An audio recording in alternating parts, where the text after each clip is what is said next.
Les chefs de 4 institutions de la République, le président de l'Assemblée nationale Vital Kamerhe, du Sénat Sama Lukonde, la première ministre Judith Suminwa et le président du Conseil supérieur de la magistrature, Dieudonné Kamoleta, ont tous pris part à la réunion interinstitutionnelle présidée ce jeudi 12 octobre à la Cité de l'Union africaine par le chef de l'État, Félix Antoine Tshisekedi Tshilombo. Ils ont débattu pendant plus de 3 heures autour de la première institution du pays garant de la nation des questions d'intérêt national relevant des domaines économiques, sociaux et sécuritaires.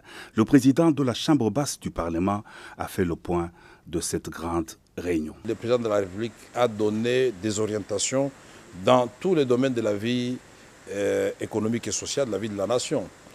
S'agissant de l'économie, le président de la République a souligné sa détermination à voir notre économie décoller, avec notamment la baisse du taux directeur de la Banque centrale. Et ceci va entraîner aussi la baisse du taux au niveau des banques commerciales, de telle sorte que notre économie soit concurrentielle et que les populations, surtout les plus démunies, puissent avoir un accès facile au crédit. Nous avons souligné aussi la question qui est déjà prise en charge au niveau du gouvernement, et ça c'est le président qui l'a rappelé, de voir les prix des biens de première nécessité baisser sur le terrain. Et cela en préservant la stabilité du cadre macroéconomique.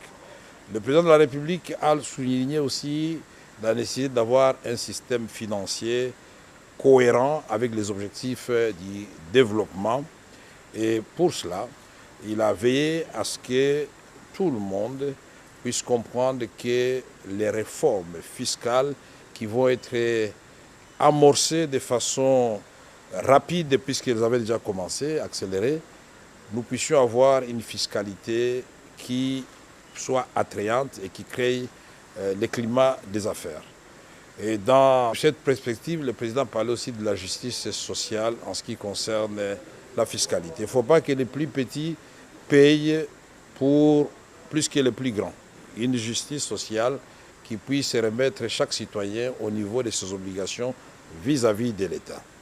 Nous avons aussi suivi les orientations du président de la République en ce qui concerne des mesures d'assainissement sous forme de loi, notamment les codes agricoles, pour rendre notre secteur agricole attractif. Et ce code est déjà au Parlement, c'est-à-dire à l'Assemblée et au Sénat.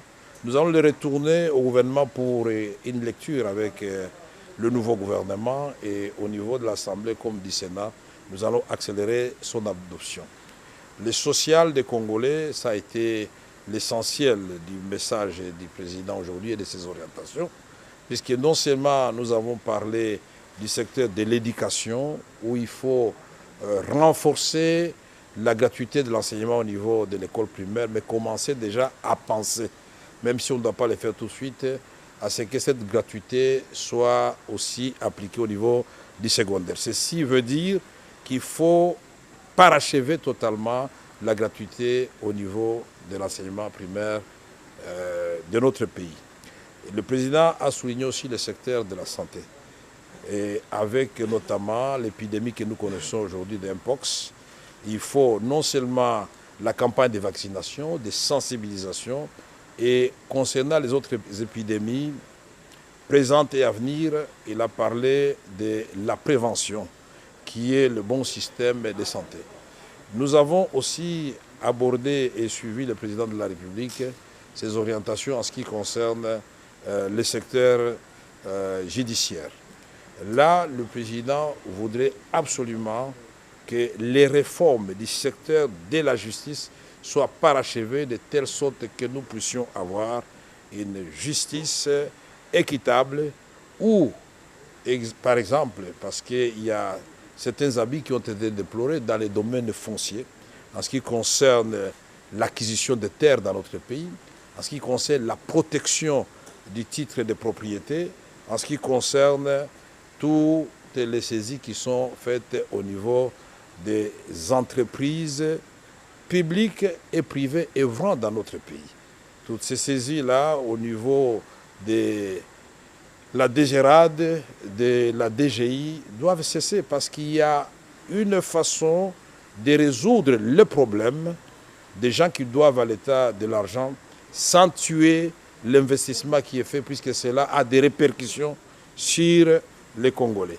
Le président a parlé, vous vous en doutez bien, de la sécurité à l'est de notre pays. La façon de mettre fin à cette guerre avec la montée en puissance de l'armée, mais aussi comment protéger nos populations et leurs biens en parlant de la police professionnelle que nous devons absolument encourager, dont nous devons encourager la mise en place.